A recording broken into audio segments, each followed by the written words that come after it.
పరిశుద్ధుడా నీకే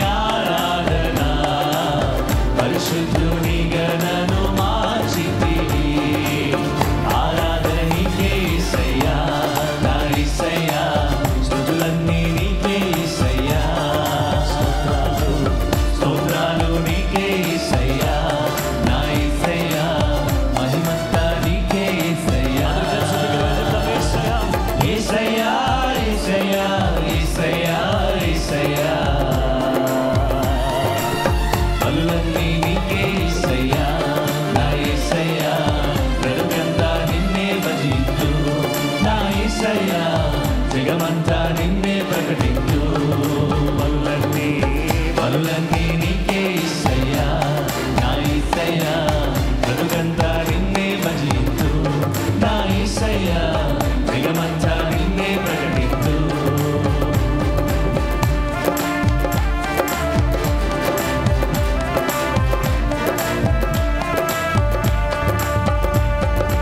శ్రీమంతుడవు సర్వాధిపతివి రాజుల రాజా ప్రభుల ప్రభువానికి స్తోత్రం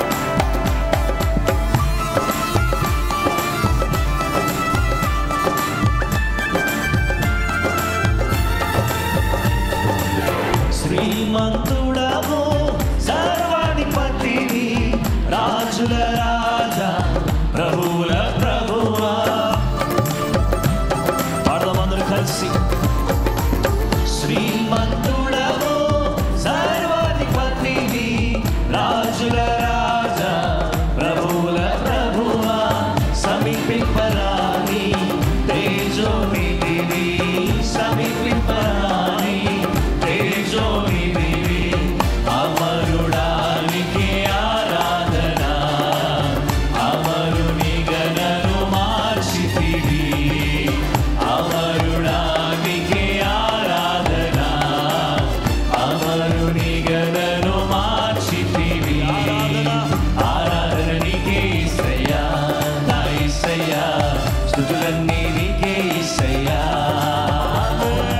స్తోత్రాలు నీకే యేసయ్యా నా యేసయ్యా మహిమంతా నీకే యేసయ్యా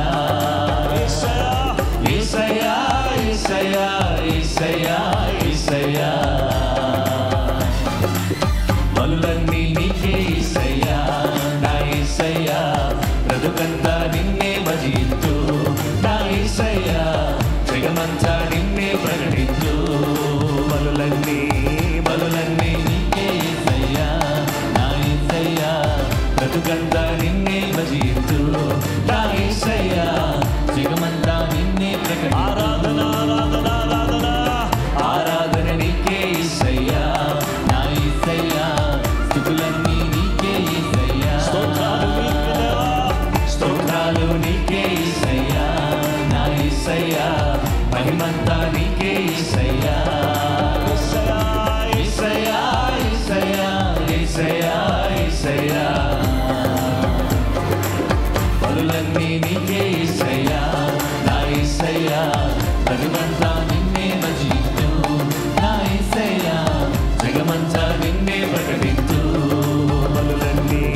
బలులన్నీ నీకే యేసయ్యా నా యేసయ్యా బ్రతుకంతా నిన్నే భజింతు నా యేసయ్యా జగమంతా నిన్నే ప్రకటింతు బలులన్నీ నీకే యేసయ్యా నా యేసయ్యా బ్రతుకంతా నిన్నే భజింతు నా యేసయ్యా జగమంతా నిన్నే ప్రకటింతు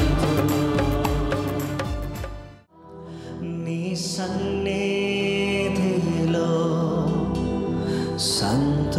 సంతోషము నీ సన్నిధిలో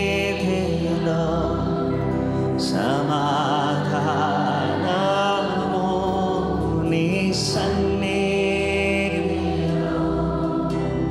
సంతోషము అందరూ కలిసి నీ సన్నిధిలో సమాధానము నలిగి ఉన్న వారిని బలపరచును చెరలో ఉన్న వారికి స్వాతంత్రము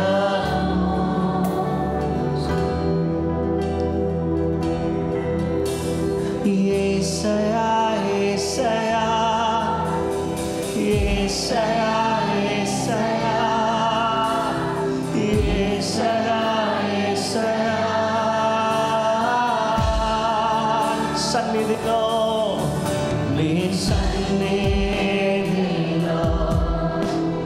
సంతోషము నీ సన్నిధిలో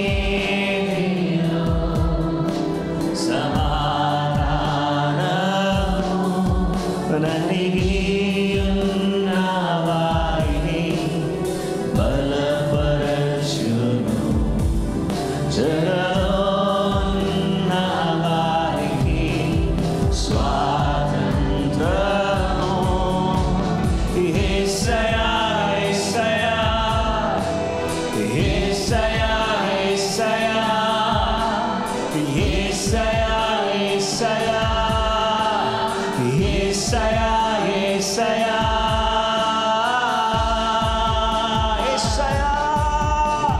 యేసయ్యా యేసయ్యా యేసయ్యా యేసయ్యా యేసయ్యా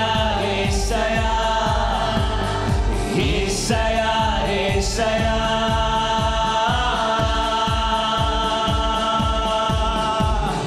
నీలోనే నేనుంటాను నీలోనే జీవిస్తాను విడువను ఎడబాయను మరువక ప్రేమిస్తాను నీలోనే నేనుంటాను నీలోనే జీవిస్తాను విడువను ఎడబాయను మరువక ప్రేమిస్తాను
సన్నిధిలో నీ సన్నిధిలో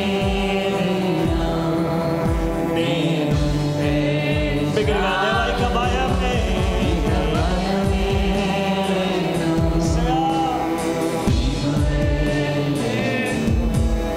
నీ సన్నిధిలో నేనుంటే ఇక భయమే లేదు సన్నిధిలో దేవా నీ సన్నిధిలో నేను చాలయా ఇక భయమే లేదు లేదు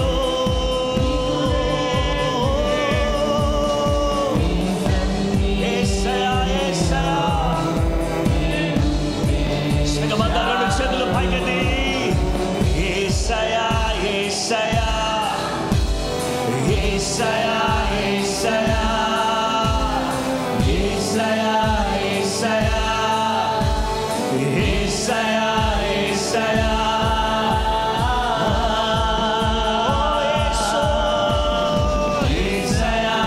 we worship you Jesus యేసయ్యా యేసయ్యా యేసయ్యా యేసయ్యా యేసయ్యా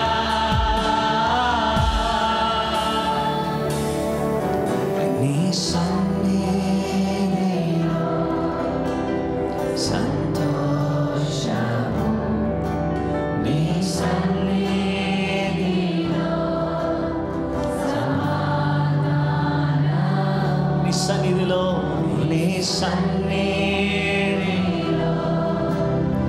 సంతోషం యేసయ్యా నీ సన్నిధిలో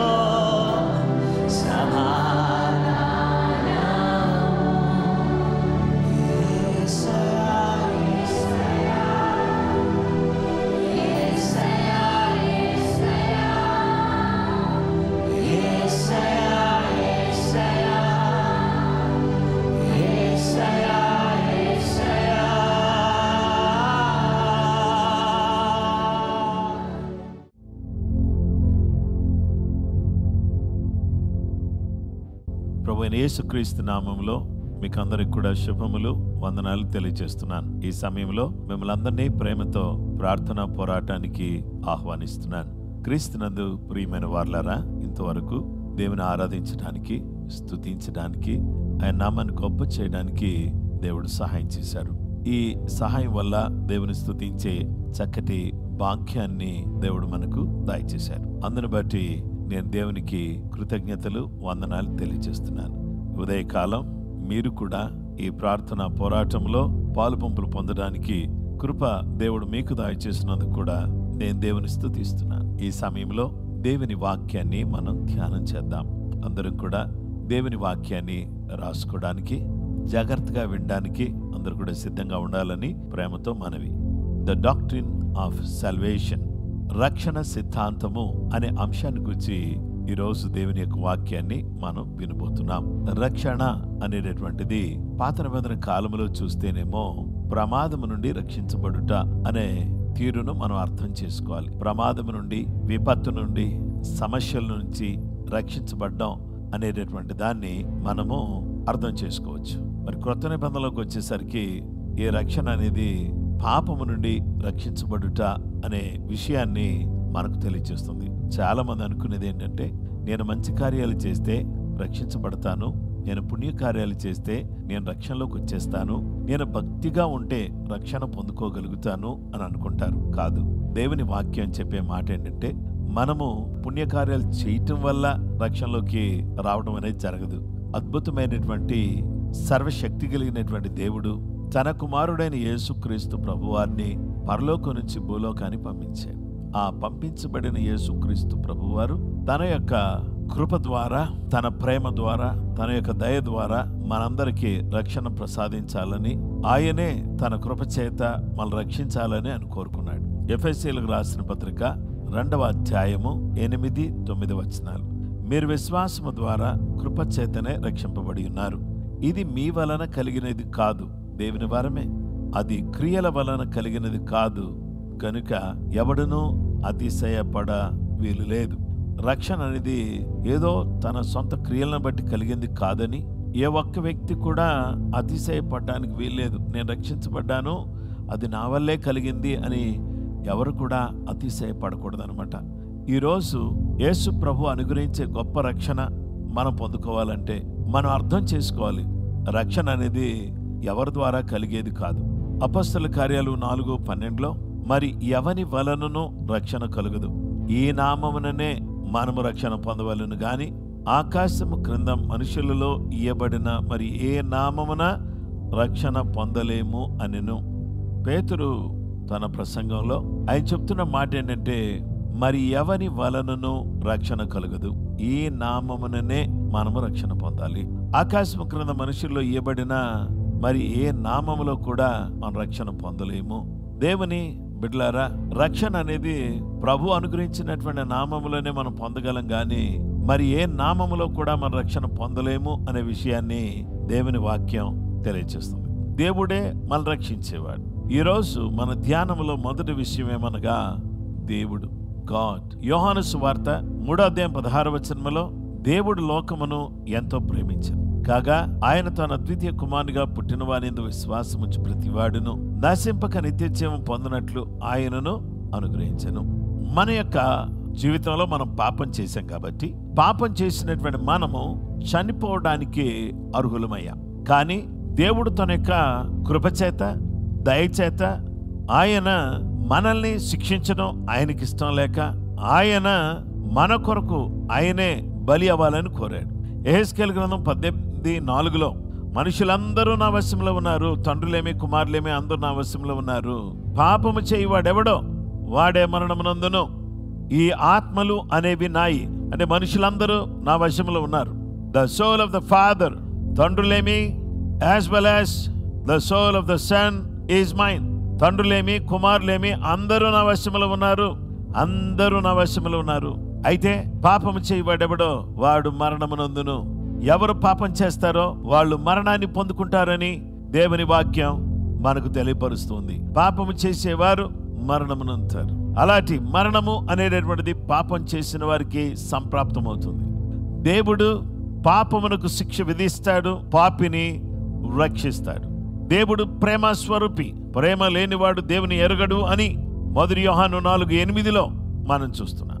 ప్రియమైనటువంటి వారలారా, ఈ ప్రేమ గల దేవుడు ఇప్పుడు మానవుని వైపు చూస్తున్నాడు, మానవ దగ్గరికి వచ్చాడు. ఈ మానవుని దగ్గరికి వచ్చినప్పుడు మానవుడు ఏ విధంగా ఉన్నాడు? రోమపత్రిక 3వ అధ్యాయము 23వ వచనంలో ఈరోజు మన ధ్యానంలో 2వ విషయాన్ని మనం చూస్తున్నాం. అదేంటంటే మానవుడు, మ్యాన్ ఈజ్ ఎ సిన్నర్. మొదటిగా గుర్తుపెట్టుకోవాలంటే మనిషి పాపి, ఏ భేదము లేదు, అందరూ పాపం చేసి దేవుడు అనుగ్రహించి మహిమను పొందలేకపోతున్నారని రోమ 3:23 ఉంది. దేవుడు అనుగ్రహించే మహిమను పొందలేకపోతున్నారు. దేవుని వాక్యాన్ని మనం చూస్తే మ్యాన్ కెనాట్ సేవ్ హిమ్సెల్ఫ్. మానవుడు దేవుని వంటి వాడు కాదు. దేవుడు అనంతుడు, తన శక్తికి మితి లేదు. ఆయన గొప్పవాడు, ఆయన ప్రభావం కలిగిన వాడు, ఆయన అనుకున్నది చేయగలిగినటువంటి శక్తి సామర్థ్యం కలిగిన వాడు. మానవుడు కొంతమట్టుకే చూడగలడు, కొంతమట్టుకే ఎరుగగలడు, కొంతమట్టుకే ఆలోచన చేయగలడు. మానవుడు కొంతవరకే చూడగలడు, కొంతవరకే అర్థం చేసుకోగలడు. మానవ మేధస్సు అనేది కొద్దిగానే అర్థం చేసుకోగలిగింది. అది పరిపూర్ణంగా దేవునికున్న పరిపూర్ణ జ్ఞానాన్ని, శక్తిని, సామర్థ్యాన్ని అర్థం చేసుకునే అంత శక్తి గలది కాదు. ప్రతి మానవుడు అర్థం చేసుకోవాలి ఏంటంటే మ్యాన్ కెనాట్ సేవ్ హిమ్సెల్ఫ్. మానవుడు తను తాను రక్షించుకోలేడు. అతడు తన క్రియల ద్వారా, తన పుణ్య కార్యాల ద్వారా, దాన ధర్మాల ద్వారా, తాను చేస్తున్న మంచి పనుల ద్వారా అతడు తను తాను రక్షణలోకి నడిపించుకోలేడు. రక్షణలోకి తీసుకుని వచ్చేది దేవుని కృప. కృపయందలి విశ్వాసం మనకి రక్షణ ప్రసాదించగలదు. అది మానవ క్రియల మీద ఆధారపడింది కాదు. రక్షణ కృప ద్వారానే, దేవుని యందలి విశ్వాసం ద్వారా మనం రక్షించబడతాం. గనుక ఏ ఒక్క వ్యక్తి కూడా నేను గొప్ప వ్యక్తిని, రక్షించబడ్డాను, నేను చాలా తెలివైన వాడిని అనేటటువంటి విధానంలో ఏ మానవుడు అనుకోడు. ఏదెన్లో దేవునితో ఉన్న సంబంధాన్ని కోల్పోయి, పాపం ద్వారా మానవుడు దేవునితో సంబంధాన్ని కోల్పోయి దేవునికి దూరం అయిపోయాడు. ఈ దూరం అయిపోయిన ఈ మానవుణ్ణి రక్షణ సిద్ధాంతములో దేవుడు శిక్షించడానికి ఇష్టపడట్లేదు, ప్రేమగలవాడు. అయితే దేవుడు పాపమును ఎంత మాత్రం కూడా లక్ష్య పెట్టడు. పాపం అనేటటువంటి దాని విషయంలో శిక్ష తప్పకుండా విధిస్తాడు. కాబట్టి అందుకనే మానవుడు ఏమైపోయాడంటే ఇప్పుడు దేవునికి దూరం అయిపోయి, శిక్షకు పాత్రుడయ్యి, భక్తిహీనుడయ్యి, శత్రువయ్యి, దేవునికి దూరం అయ్యి, ప్రతి విధమైన శాపాన్ని తన మీదకి తెచ్చుకుని నలిగిపోతూ కుమిలిపోతూ ఉన్నటువంటి మానవుడు రక్షణలోకి తీసుకుని రావాలని రక్షకుడైన దేవుడే పరలోకాన్ని నుంచి భూలోకానికి క్రీస్తుగా ఈ లోకములోనికి వచ్చాడు. క్రీస్తు, ఇది 3వ విషయం. ఈ క్రీస్తు ఏమై ఉన్నాడు? ఆయన అనంతుడై ఉన్నాడు. మానవుడు తాత్కాలికమైన వాడు, దేవుడేమో నిత్యుడు. నిత్యుడైనటువంటి వాడు తాత్కాలికమైనటువంటి వాని జీవితంలోనికి ప్రవేశించాలి అనంటే క్రీస్తుగా ఆదిలో ఉన్నటువంటి వాక్యమై ఉన్న దేవుడు, దేవుని దగ్గర ఉన్న దేవుడు, దేవుడై ఉన్న యేసు, వాక్యమై ఉన్న యేసు శరీరధారిగా కృపా సత్య సంపూర్ణుడిగా మన మధ్యలో ఆయన నివసించడానికి వచ్చాడు. యోహాను సువార్త 1వ అధ్యాయం 14వ వచనంలో ఆ వాక్యము శరీరధారి అయి కృపా సత్య సంపూర్ణుడిగా మన మధ్య నివసించు. తండ్రి వలన కలిగిన అద్వితీయ కుమారుని మహిమ వలె మనము ఆయన మహిమను కనుగొంటిమి. ఆ యేసుక్రీస్తు ప్రభువారు ఈ లోకమునకు వచ్చి మన పాపముల విషయములో వెల చెల్లించి తన ప్రాణాన్ని మన కొరకు ధారపోసి మన స్థానములో అమ్ముడు పోయిన మనల్ని తన రక్తముతో కొని ఆయన ఉచితంగా, ఫ్రీగా రక్షణ అనే వరాన్ని మనకు దయచేస్తున్నాడు. ఈ రక్షణ అనే వరాన్ని గొర్రెల వలె త్రోవ తప్పిన మనకు, మన ఇష్టమైన త్రోవకు తొలగిన మనకు, తన మీద మన దోషాలను వేసుకుని దేవుడు మన ఎడలు చూపించిన కృప ద్వారా, ఆ కృప అర్హత లేని వారికి ఇవ్వబడిన అర్హత, ఆ కృప ద్వారా ఈరోజు మనల్ని నిత్య జీవానికి వారసులుగా చేస్తున్నాడు. రోమాపత్రిక 6వ అధ్యాయం 23వ వచనం, ఎలయనగా పాపము వలన వచ్చు జీతం మరణం, అయితే దేవుని కృపావరం మన ప్రభు అయిన యేసు క్రీస్తు నందు నిత్య జీవం. పాపం వలన వచ్చినటువంటి జీతం మరణమైతే దేవుని కృప వల్ల మన ప్రభు అయిన యేసు క్రీస్తు నందు నిత్య జీవంగా దేవుడు మనకు అనుగ్రహించినటువంటి గొప్ప దేవుడుగా ఆయన మనకు కనబడుతున్నాడు. ప్రియ స్నేహితులారా, ఈరోజు మీరు రక్షించబడ్డారా? అయితే ఇది మీ వలన కలిగింది కాదు, దేవుడు ఫ్రీగా మీకు ఇచ్చిన గిఫ్ట్ ఇది. Do not neglect the gift, do not underestimate the gift. వరమును నిర్లక్ష్య పెట్టొద్దు, వరమును తక్కువగా అంచనా వేయొద్దు. And finally, do not despise the gift. వరమును తృణీకరించవద్దు. విశ్వాసం, ఫెయిత్. ఈ విశ్వాసం ద్వారా దేవుడు మనకేమిచ్చాడంటే గొప్ప రక్షణ మనందరికి ప్రసాదించాడు. విశ్వాసం ఏంటంటే ఏదో జ్ఞానానికి సంబంధించింది కాదు, మానసిక సంబంధించింది కాదు, ఏదో అది స్వాభావికమైనటువంటి దాన్ని చూసి నమ్మేటటువంటి విశ్వాసం కాదు. What is faith? Trusting in Jesus Christ alone for salvation is faith. రక్షణ కొరకు యేసునందు మాత్రమే విశ్వాసం ఉంచడం, నమ్మకం ఉంచడం అనేది మనకు దేవుడు అనుగ్రహించిన విశ్వాసం. యేసు క్రీస్తు అను దేవుని కుమారుని యందలి విశ్వాసము ద్వారా మనమందరం కూడా రక్షణలోకి వచ్చేవారమయ్యాం. ఆయన కృప ద్వారా, ఆయన దయ ద్వారా మనందరినీ కూడా దేవుడు రక్షించాడు. అందుకనే దేవుని వాక్యం చెప్తుంది రోమాపత్రిక 10వ అధ్యాయం 9వ వచనంలో, అదేమనగా యేసు ప్రభు అని నీ నోటితో ఒప్పుకొని దేవుడు మృతుల్లో నుండి ఆయన లేపినని మీ హృదయములో విశ్వసించిన ఎడల నీవు రక్షించబడదు. యేసు ప్రభు అని నోటితో ఒప్పుకోవాలి, దేవుడు మృతుల్లో నుండి ఆయన లేపాడని హృదయంలో విశ్వసించాలి. అప్పుడు నీవు రక్షించబడతావు. అప్పుడు ఈ పునరుద్ధాన మునందు ఉంచిన విశ్వాసం ద్వారా గొప్ప రక్షణ దేవుడు మనకు దయచేసేవాడుగా ఉన్నాడు. The determining factor, God has already done for us everything he ever needs to do to provide salvation to all men. ఇక ఆయన ఏమీ చేయాల్సిన అవసరం లేదు. రక్షణ అనే దాన్ని దేవుడు మనకు పరిపూర్ణంగా ఇచ్చేశాడు. ఇక మనం చేయాల్సిన పనే లేదు.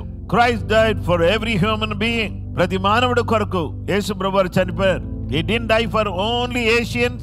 He didn't die for only Europeans or Americans or the people who are residing in Britain. ఇలాంటి వాళ్ళ కోసం యేసుక్రీస్తు ప్రభువారు ఒక గుంపు కోసం చనిపోయిన వాడు కాదు. యేసుక్రీస్తు ప్రభువారు ఒక తెగ కోసమో ఒక గుంపు కోసమో ఆయన చనిపోయిన వాడు కాదు. He died for every human being. ప్రతి మానవుడి కొరకు యేసుక్రీస్తు ప్రభువారు చనిపోయారు. It is his will for all to be saved and he extended his grace to all. It is his will for all to be saved and he extends grace to each and every person. ప్రతి వ్యక్తి కూడా కృప అందుబాటులో తీసుకొచ్చాడు. ఎందుకంటే అందరూ రక్షించబడాలి, అందరూ కూడా రక్షించబడాలి. ప్రతి వ్యక్తి కూడా తన జీవితాన్ని ప్రభునందు విశ్వాసం ఉంచడం ద్వారా రక్షణలోకి నడిపించుకోవాలి. అలా రక్షణలోకి నడిపించుకున్న ప్రతి వ్యక్తి కూడా దేవుని కృప చేత రక్షించబడిన వారై దేవుని మహిమార్థమై జీవించేవారిగా ఉండాలి. ఏ రక్షణ సిద్ధాంతము లేక రక్షణ అనే బోధలో దేవుడు ప్రేమ గలవాడు.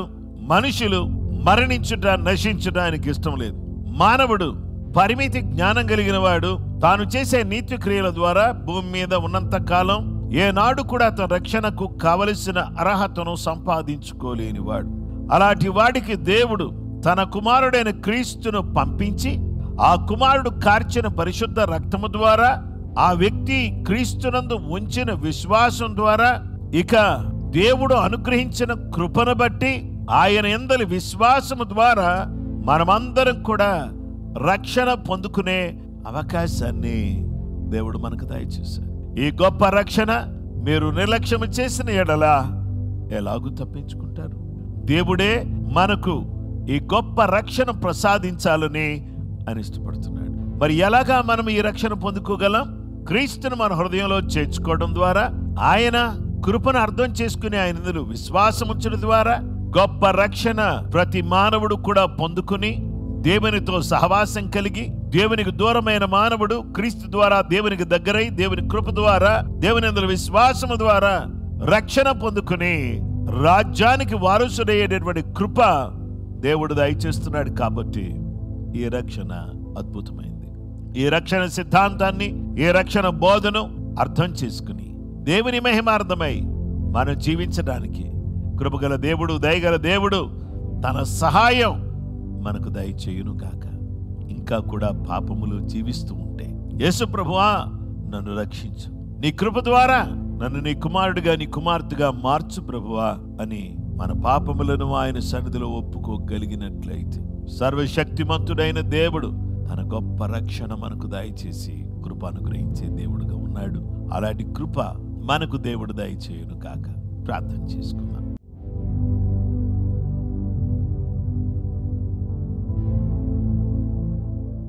ప్రేమ కలిగిన మా గొప్ప తండ్రి, ఆశ్చర్యకరుడా, ఈరోజు రక్షణ సిద్ధాంతాన్ని గురించి మేము విన్నాం. మీరు గొప్ప దేవుడు. మేము నశించిన ఇష్టం లేని దేవుడుగా మీరున్నారు. మమ్మల్ని ప్రేమించినందుకు నీకు వందనాలు. మానవులమైనటువంటి మమ్మలను ప్రేమించి మీ కుమారుడైన క్రీస్తుని ఈ లోకమునకు పంపి సిలువలో ఆయనను విడిచిపెట్టి పాపమంతా భరించి మమ్మల్ని రక్షించడానికై రక్తం కార్చి కృప చూపించారు. ఆ కృప ద్వారా ఇవ్వబడినటువంటి రక్షణను మీ అందరి విశ్వాసము ద్వారా అనుగ్రహించబడే గొప్ప రక్షణను పొందుకుని నిత్య జీవానికి, నీ రాజ్యానికి, నీవిచ్చే ప్రతి ఆశీర్వాదానికి మేము వారసులం అవడానికి కృప మాకు దయచేయమని, అందరినీ దీవించమని, మనుషులందరూ కూడా రక్షించబడాలని మీరు ఇచ్చేయించుచున్నారు కదా ప్రభువా. భారతదేశం అంతటికీ రక్షణ దయచే. ప్రపంచ దేశాల్లో ఉన్నటువంటి ప్రతి వ్యక్తి యేసు రక్తములో, యేసు నామములో రక్షణ పొందునట్లుగా సహాయం చేయండి. ఈ రక్షణ సిద్ధాంతమును అర్థం చేసుకుని నీ మహిమార్థమై సాగుటకు సహాయం చేయమని యేసయ్య నామములో ప్రార్థించి వేడుకొనుచున్నాము తండ్రి. ఆమేన్. మన పరమ తండ్రి దేవుని ప్రేమ, కుమారుడైన యేసు క్రీస్తు ప్రభువారి యొక్క కృప, పరిశుద్ధాత్మ దేవుని నిత్య సన్నిధి సహవాసం చేరువన మనకును సకల లోకములను పరిశుద్ధులకు సదా దేవుని కృపతోడే నడిపించును గాక. ఆమేన్. అందరికీ ప్రైజ్ ది లార్డ్ అండి. ప్రభు మిమ్ములను, మీ కుటుంబాలను సమృద్ధిగా దీవించును గాక. రేపటి దినమందు మరొక చక్కటి వర్తమానంతో మనం కలుసుకుందాం. అంతవరకు కృప మీకు తోడయును గాక. ప్రతి బిడ్డ కూడా రక్షణ పొందుదురు గాక. ఆమేన్.